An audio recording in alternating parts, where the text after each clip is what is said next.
Salam sejahtera semua. Okey, untuk hari ini kita akan masuk ke bab 8 vektor, iaitu 8.3 vektor dalam satah Cartesian. Okey.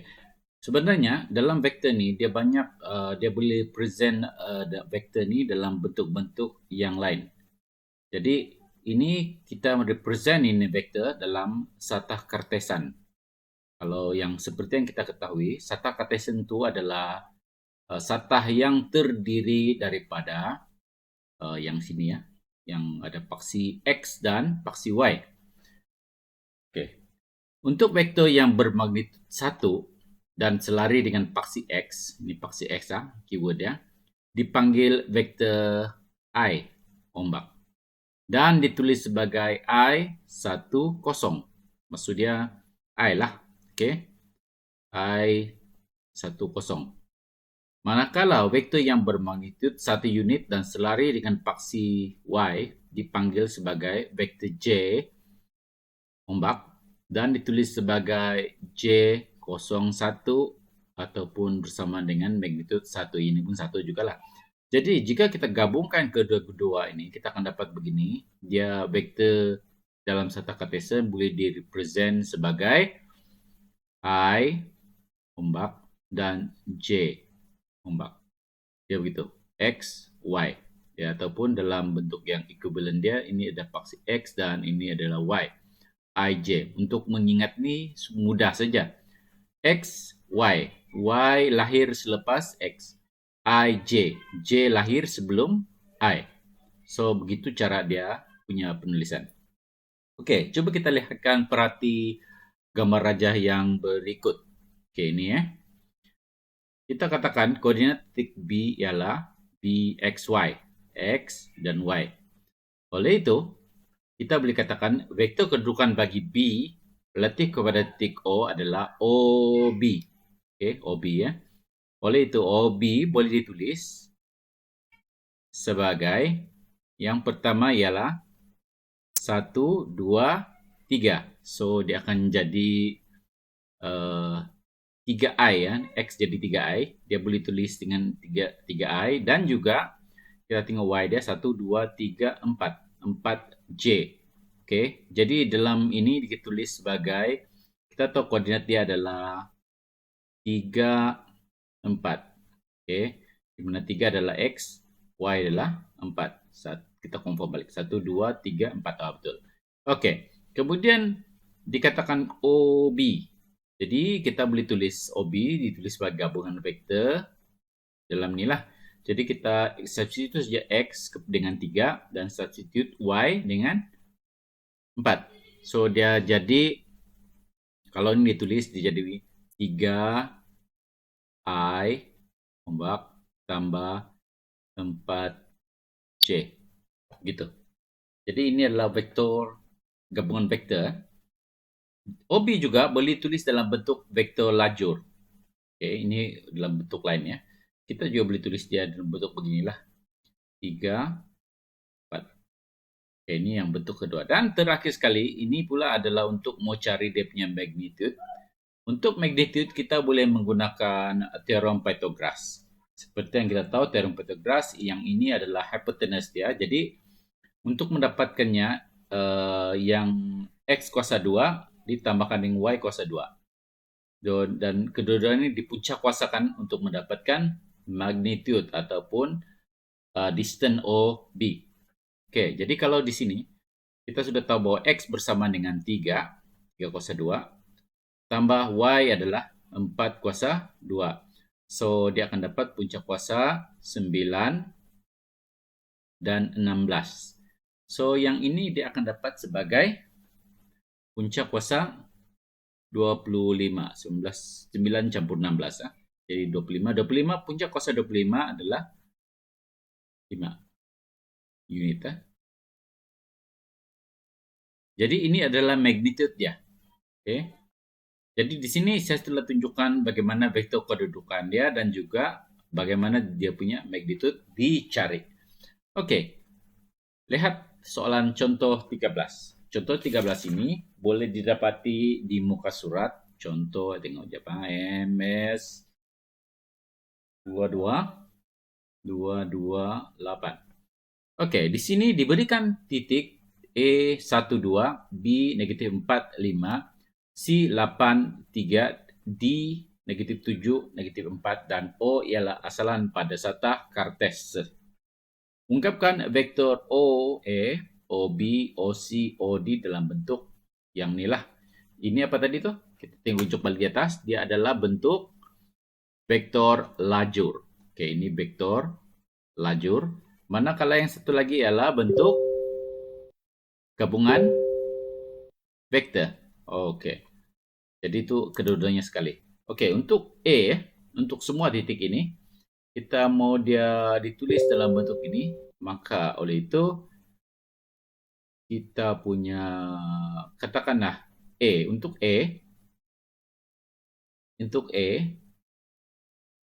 dia punya vektor lajur dia, ya, vektor lajur. Kita cari mana dulu? Dicari vektor lajur, ya betul. Kita akan cari vektor lajur.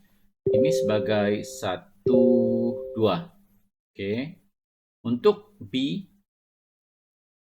negatif 4, 5. Oke. Untuk C, dia 8, negatif 3. Dan last sekali untuk D, negatif 7 dan negatif 4. Oke, yang itu adalah untuk dalam bentuk vektor lajur. Vektor lajur. Oke, dalam gabungan vektor pula bagaimana? Mudah saja, kita tukar X dan Y ini kepada nomor yang ada sinilah, X dan Y. Contohnya, yang pertama sekali untuk titik E, dia akan jadi begini. Titik E, dia akan jadi X tukar jadi 1. Jadi I lah. Kita padam sekejap. Oke. Kemudian kita tulis X adalah I 1. Jadi I tambah I ombak ya. Jangan lupa tuh. Lepas itu 2J untuk yang pertama. Untuk B,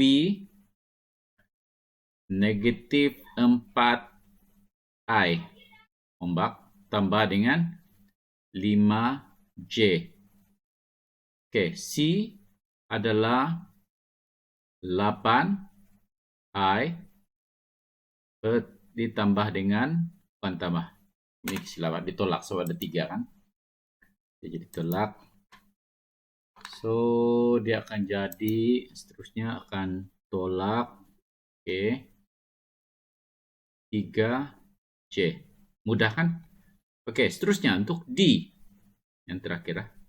Untuk D, dia jadi negatif 7I tolak 4J. So, kita telah selesai. Kita buat gabungan vektor lah. Bentuk gabungan vektor. Oke. Kita lihat pula soalan contoh 14. Oke, contoh 14 ini pada muka surat. Oke, tengok contoh 14 pada muka surat. Sama juga. 228. Oke, di sini cikgu coba bacakan soalannya. Raja di sebelah menunjukkan vektor. Ini adalah E, B, C, D, E pada satu satah Cartesius. Yang inilah satah Cartesius ada X, Y. Diminta kita untuk ungkapkan setiap vektor dalam bentuk yang ini. Oke. Ini gabungan vektor, ini adalah vektor lajur. Alright. Oke, kita tengok sini. Untuk yang pertama, untuk E dulu, kita jawab untuk E. Ungkapkan. Jadi untuk E, cara dia ialah, kita tengok dia bergerak dengan paksi X adalah ke kanan. 1, 2, dan 3. Pasti naik 2. Oke. Jadi, oleh itu, kita boleh tulis sebagai 3I ombak ditambah dengan 2J ombak. Oke.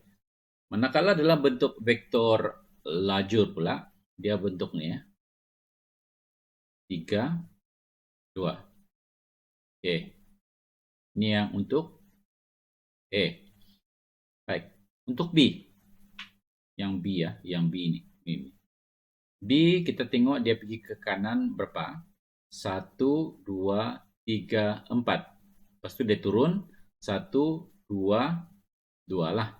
Okey, jadi kita tulis untuk yang B tu ke kanan dia adalah 4,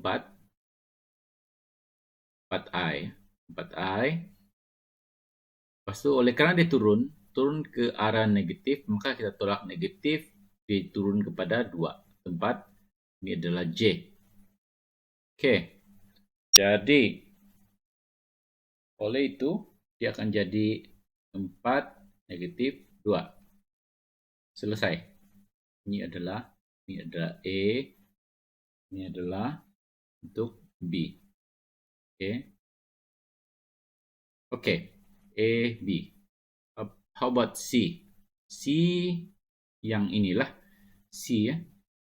Kita lihat C pula, dia bermula dengan dia tidak ada I. I dia tidak ada, dia tidak pergi kiri atau ke kanan. Jadi dia kosong.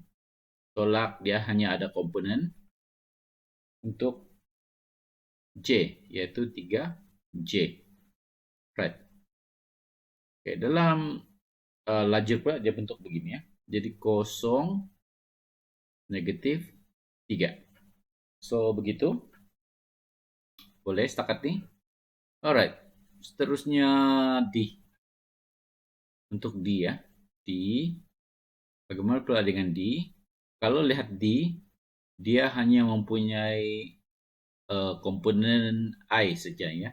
Dia ke kiri. So di sini D dia akan menjadi negatif 3I. Tapi adakah di komponen lain? Untuk J dia tidak ada, dia tetap kosong. Oleh itu kalau kita tulis vektor lajur dia jadi negatif 3 dan kosong. Oke. Jadi boleh ya. Kemudiannya untuk soalan B ya. Untuk soalan B. Soalan B bagaimana pula? Ini bukan C ya, B. Ini salah sikit. Padam. Oke. Oke, baru betul. A, B, C, D. Ada E lagi, sorry. Ada E lagi ya. Sorry, ada tinggal itu. E. Oke. Untuk E. Oke, E ombak adalah bersamaan dengan dia ke kiri sebanyak 4. Jadi negatif 4I. Ini ombak ya. Lepas tu dia akan ditambah dengan 3J. Tengok 1, 2 dan 3. Dia naik dari sini. Kita consider yang ini kepada ini saja. Oke. Jadi dia akan naik sebagai 3J. So vektor lajur dia adalah negatif 4 dan 3. Oke. Selesai ya dengan tu. Oke, untuk B. Diminta untuk cari magnitude bagi setiap vektor tersebut. Kalau kita lihat untuk vektor, kita kena menggunakan apa yang dikenal sebagai teorem Pythagoras untuk mencari magnitude dia.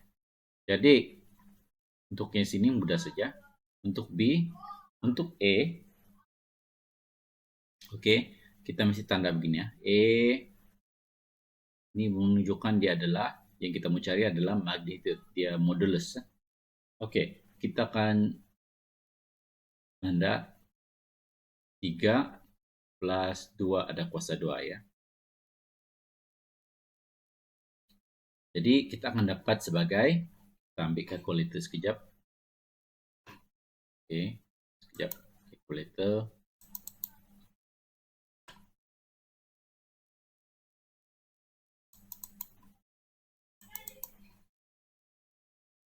Oke.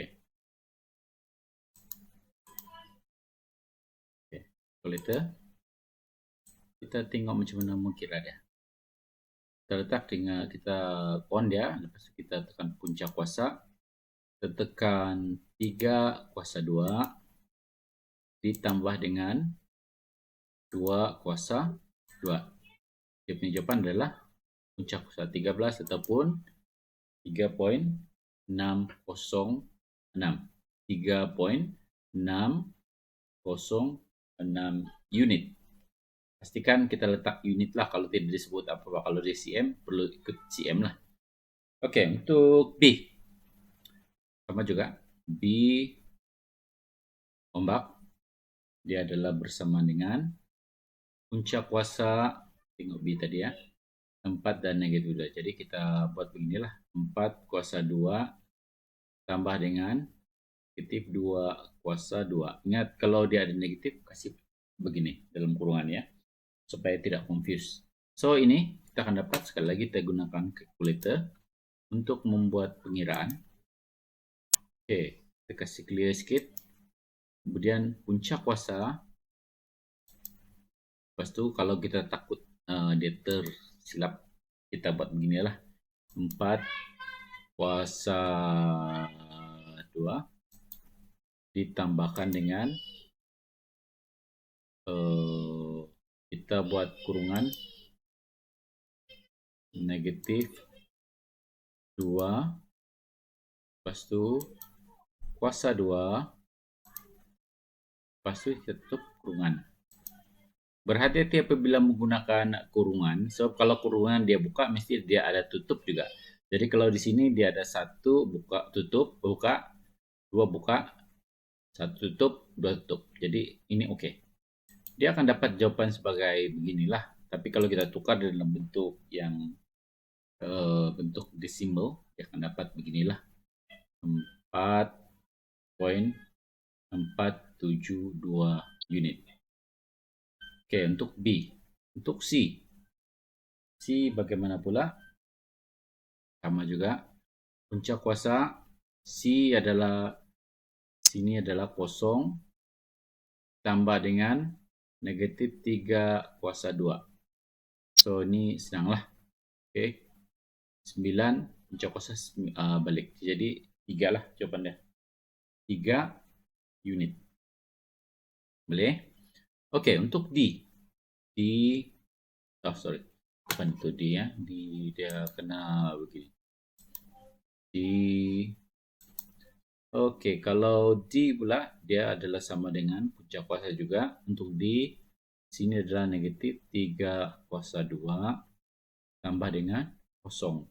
Sama juga, dia ada jawaban sebagai 3 unit. Mau cikgu tunjuk dalam calculator? Oke, kita coba. Oke, calculator, kita clear. Punca kuasa dalam kurungan negatif 3 kuasa 2 sebelum kurungan kuasa 2 tambah kosong lah, tambah kosong. So, dia akan jadi 3 lah. Betul lah tuh kan? 3 unit. Alright. Kita taruh di komputer, calculator itu di sebelah. Jadi, seterusnya untuk I ya. Untuk I, kita nampak I negatif 4 dan 3. Sama juga untuk I, kenapa? Macam ni. Padam sekejap ya. Oke. Untuk I,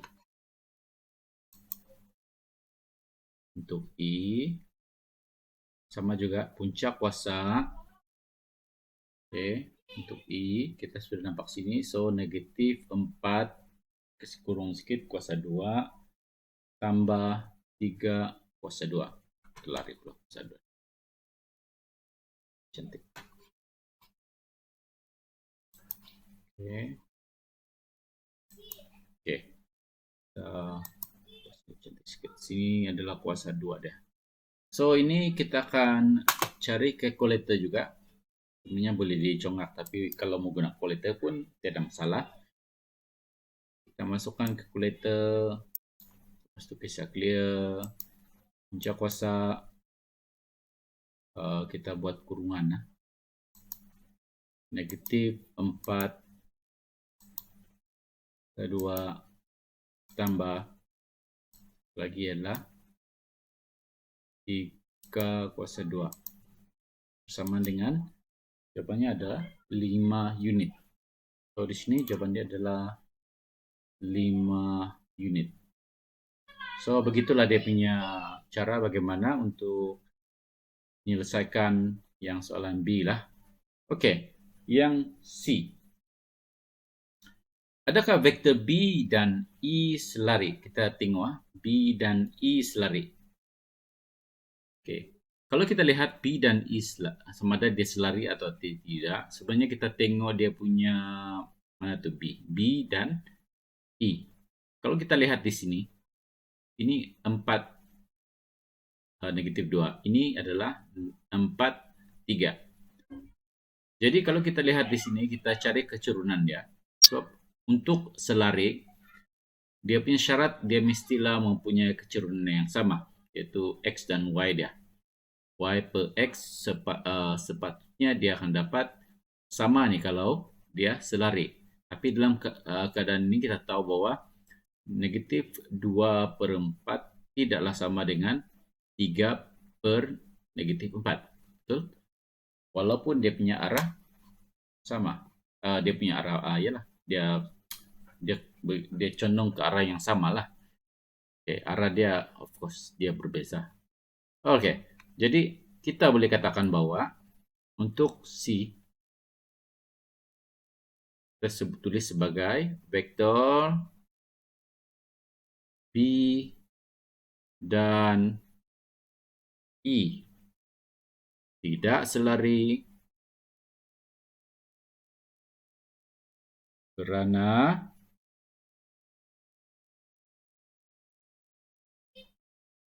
B dia tidak sama, dia bentuk begini dianukan ini petanda K E. Ini salah satu cara menulis atau keturunan B tidak sama dengan keturunan E. So, begitu cara menjawab soalan seperti ini. Mesti menggunakan perkataan. Oke, just sebagai latihan untuk hari ini, kamu lihat pada muka surat 229. Di sini Rajah menunjukkan beberapa titik, yaitu 6 lah. Oke, jadi dia minta untuk ungkapkan semua ini dalam bentuk gabungan vektor dan juga vektor lajur. Jadi itu saja untuk kali ini. Sekian dan terima kasih.